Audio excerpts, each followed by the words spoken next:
ನಮಸ್ಕಾರ.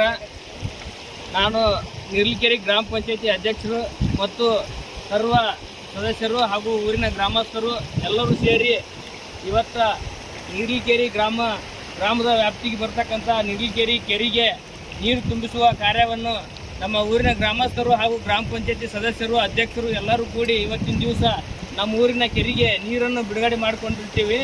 ಈ ಕೆರೆ ಅಭಿವೃದ್ಧಿಪಡಿಸಿರ್ತಕ್ಕಂಥ ಈ ಹಿಂದೆ ಸುಮಾರು ಒಂದು 2-3 ತಿಂಗಳ ಕಾಲ ಈ ನಮ್ಮ ನಿರ್ಲಿಕೆರೆ ಕೆರೆಯನ್ನು ಅಭಿವೃದ್ಧಿಪಡಿಸಿರ್ತಕ್ಕಂಥ ಶ್ರೀ ಧರ್ಮಸ್ಥಳ ಕ್ಷೇತ್ರದ ಗ್ರಾಮೀಣಾಭಿವೃದ್ಧಿ ಸಂಸ್ಥೆಯವರು ನಮ್ಮ ನಿರ್ಲಿಕೆರೆ ಗ್ರಾಮ ಪಂಚಾಯತಿ ವ್ಯಾಪ್ತಿಗೆ ಬರ್ತಕ್ಕಂಥ ಕೆರೆಯನ್ನು ಅಭಿವೃದ್ಧಿ ಮಾಡಿಕೊಟ್ಟರು. ಸುಮಾರು 10 ಲಕ್ಷ ರೂಪಾಯಿ ವೆಚ್ಚ ಹಿಡಿದ್ರು ಕೂಡ ಅದರ ಖರ್ಚನ್ನು ಅವರ ಸಂಸ್ಥೆದವರು ಭರಿಸಿ ಈ ನಮ್ಮ ನಿರ್ಲಿಕೆರೆ ಗ್ರಾಮ ಪಂಚಾಯತಿಯ ಕೆರೆ ಏನಿರುತ್ತೆ ಈ ಕೆರೆಗೆ ನೀರನ್ನು ಬಿಡುಗಡೆ ಮಾಡಿದ್ದಾರೆ. ಆದ ಕಾರಣ ನಮ್ಮೆಲ್ಲ ನಿರ್ಲಿಕೆರೆ ಗ್ರಾಮಸ್ಥರ ಪರವಾಗಿ ನಾನು ಆ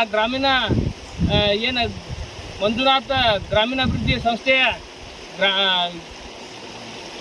ಹೆಗಡೆ ಅವರಿಗೆ ನಮ್ಮ ಗ್ರಾಮಸ್ಥರ ಪರವಾಗಿ ಅವರಿಗೆಲ್ಲರಿಗೂ ತುಂಬ ಹೃದಯದ ಧನ್ಯವಾದಗಳನ್ನು ತಿಳಿಸ್ತೀವಿ.